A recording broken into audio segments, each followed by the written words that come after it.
Buenos días, profesor Jorge Murillo. Mi nombre es Giovanni de Gracia y junto a mi compañero de Waymaking, Jonathan Bosque, Yael Fernández y Carlos Martínez, vamos a hablarles sobre un tema fundamental en la historia de nuestra república. Veremos cómo un símbolo inspirador o faro guió a los ciudadanos en su lucha por reivindicaciones sociales y patrióticas, lo que desencadenó un importante periodo de cambio y transformación.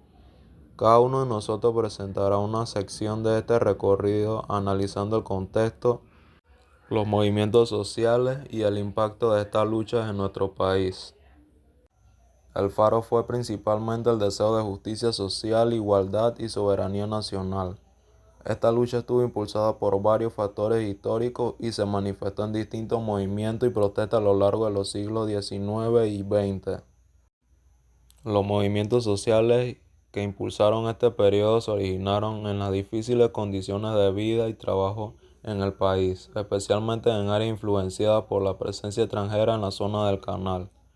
Uno de los primeros ejemplos fue el movimiento inquilinario de 1925, donde ciudadanos panameños protestaron contra las altas rentas y condiciones de viviendas precarias, enfrentándose incluso a la intervención extranjera para defender sus derechos. Lucha patriótica y la defensa de la soberanía. A lo largo del tiempo, la presencia de Estados Unidos en el Canal de Panamá generó tensiones y una creciente conciencia nacionalista en la población.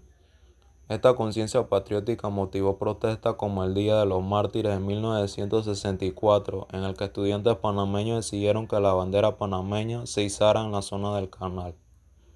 En este evento tuvo un impacto significativo ya que consolidó un sentimiento de unidad nacional y fue un detonante clave para el periodo revisionista, llevando a la renegociación de los tratados sobre el canal. Periodo revisionista y abolicionista. El faro de estas reivindicaciones llevó a los panameños a exigir cambios en los tratados que regulaban la administración del canal.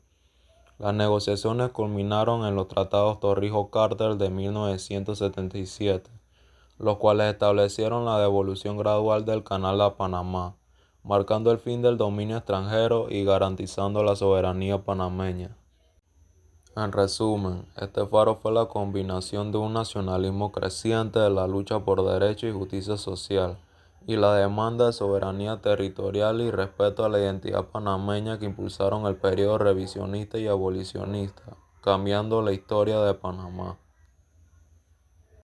Buenas tardes, profesor. Mi nombre es Jonathan Bosques y hoy vengo a hablar sobre el periodo revisionista de la historia de Panamá, sus debidas causas y en qué consistió. Para empezar, el periodo revisionista de la historia de Panamá comenzó a mediados del siglo XX, especialmente en las décadas de 1950 y 1960.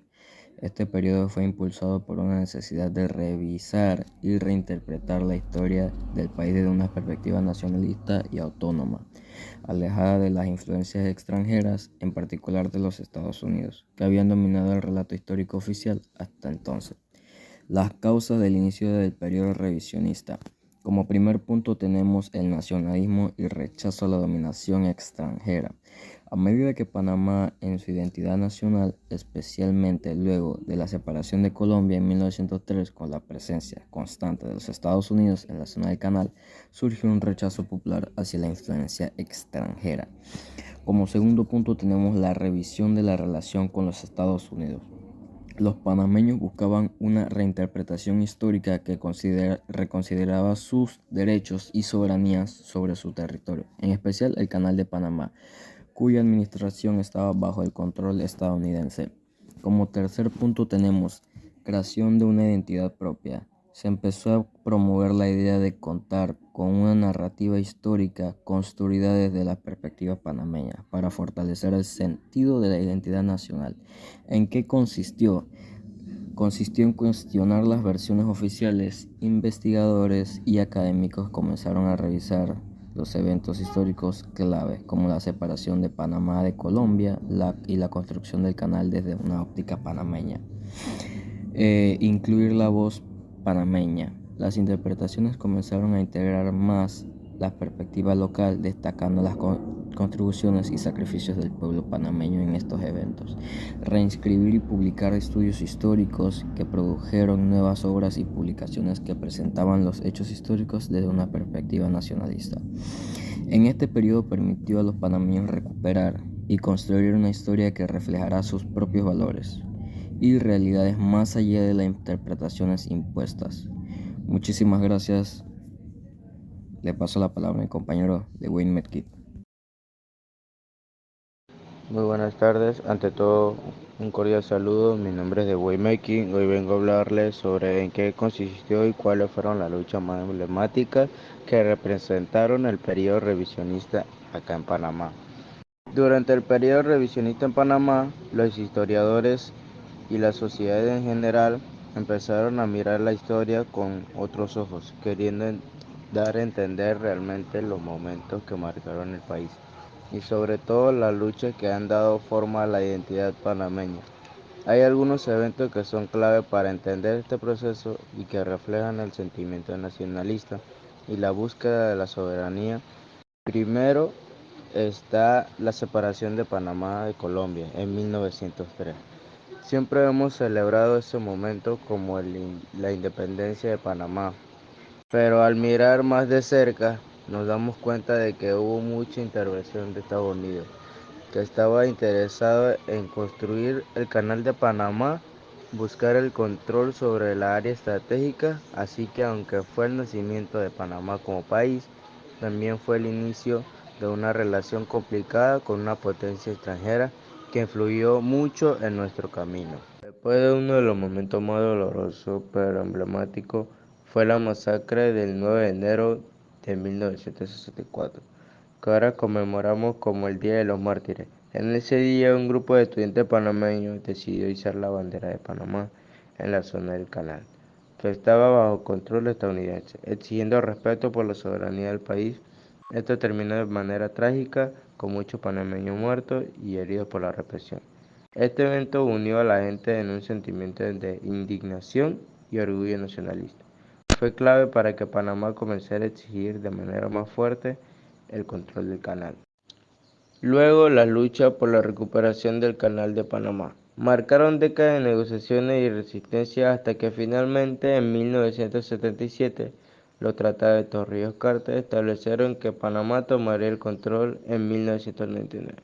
Fue un logro inmenso y un verdadero hito para el país. El canal al fin sería de los panameños. También es importante recordar el rol del movimiento estudiantil y sindical en los años 50 y 60. Estos grupos organizaron huelgas y protestas no solo para exigir mejores condiciones laborales y derechos, sino también para unirse a la lucha nacionalista. La gente estaba cansada de la influencia extranjera. Querían un país que pudiera tomar sus propias decisiones y sin estar atado a otros. Finalmente, algo que queda grabado en la memoria de muchos panameños es la invasión de los Estados Unidos en 1989.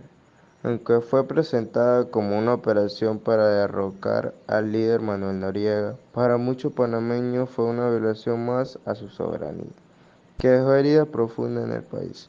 Esa invasión recordó una vez más que la lucha por la autodeterminación y el control propio sigue siendo un tema importante para los panameños. Cada uno de estos momentos representa una parte de la historia que ahora vemos con más claridad. Son muchas luchas que demuestran cómo los panameños han defendido su identidad y han buscado controlar su propio destino a pesar de las dificultades. El periodo abolicionista en Panamá se inicia formalmente en 1851, cuando se promulga la Ley de Abolición de la Esclavitud en Colombia, de la cual Panamá era parte en ese momento. La abolición de la esclavitud en Panamá consistió en la liberación gradual de los esclavos y la transición hacia una sociedad más inclusiva. Fue el 21 de mayo de 1851, luego de intensos debates en la Cámara de Representantes y en el Senado, que se adoptó la Ley sobre la Libertad de los Esclavos. Este decreto que desde el 1 de enero de 1851 serían libres todos los esclavos que existían en el territorio de la República. Desde la Ley de Libertades de Vientres, expedida por el Congreso de Cúcuta en 1821, hasta las leyes de 1850. Las medidas antiesclavistas graduales para acabar con ese infame método de explotación y de trabajo no habían logrado su liquidación y los libertos, debido a los subterfugios legales, permanecían concertados, sirviendo al amo de la madre o a terceros, hasta que cumplieran determinada edad, pretexto de contribuir a su medida de instrucción. En virtud de la dinámica del Congreso Neogranadino de 1851, al cual obró por la iniciativa legislativa del presidente José Hilario López y con el acicate del vicepresidente José de Valdía y del designado Manuel Murillo Toro, dirigente de la Revolución Liberal del medio siglo, que desmontó el andamiaje colonial entonces vigente en la vida colombiana. Se logró aprobar la excerta legal mediante la cual la esclavitud, abominable sistema de sumisión y vasallaje, fue lanzado al basurero de la historia. A este congreso concurrieron los senadores Tomás Herrera, que era ex secretario de Guerra y Marina del presidente López; por Azuero fue Antonio Villeros; por Chiriquí, José Ovaldía; por Panamá, José de Fábrega Barrera. En tanto, como representantes a la Cámara acudieron José Antonio Castro por Azuero, Domingo Arosemena por Chiriquí, Lucas Angulo por Panamá y Luis de Fábrega por Veraguas. En consecuencia, desde esta fecha comenzaron a gozar de los mismos derechos y obligaciones que la Constitución política y las leyes garantizaban e imponían a los granadinos.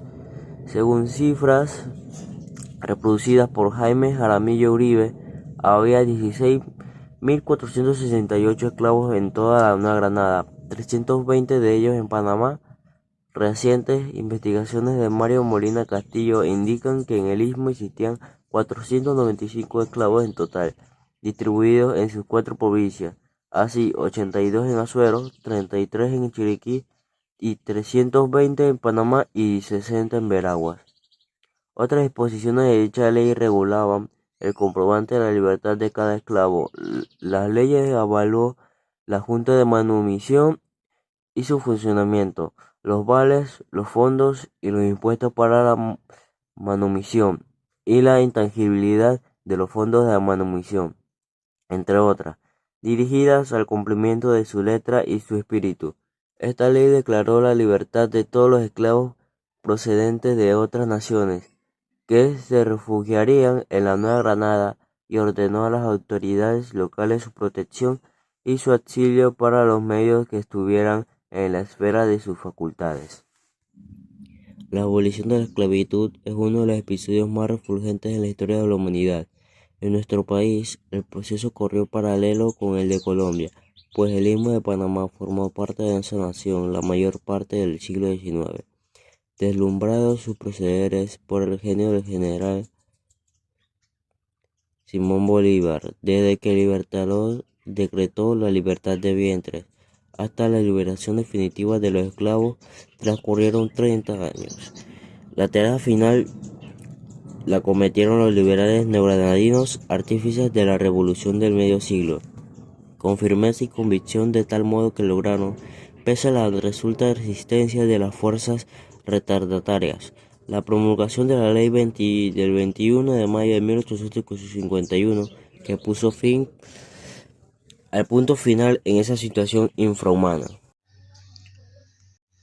Durante el periodo abolicionista en la historia de Panamá, principalmente en el siglo XIX, hubo varias luchas emblemáticas que reflejaban la resistencia y la búsqueda de libertad por parte de la población afrodescendiente.